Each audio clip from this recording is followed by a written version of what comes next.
Right now it is calm, dark, and quiet, a very stark contrast to the setting here yesterday of violence and mayhem. We are standing in front of the University of Virginia Medical Center where paramedics brought 20 injured people here yesterday. We are working to determine the status of those injured people. And this morning, the state of Virginia and the entire country is mourning the loss of two Virginia state troopers.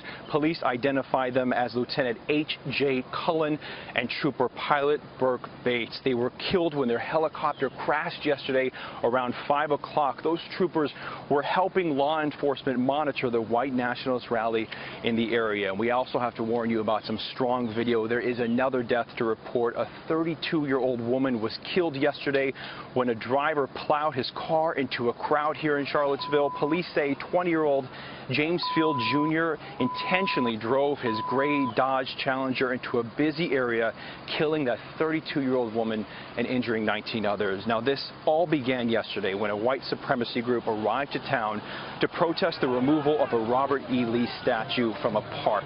The crowd quickly turned violent as it was met by groups protesting their arrival. And by the end of the day, 3 people were dead. Attorney General Jeff Sessions opened a federal investigation and released a statement in part saying, quote, "The violence and deaths in Charlottesville strike at the heart of American law and justice. When such actions arise from racial bigotry and hatred, they betray our core values and cannot be tolerated." The president also sent out tweets condemning the hate and wishing condolences to the victim. The Virginia governor has declared a state of emergency, and this morning we are working to determine the status of everybody that was injured yesterday.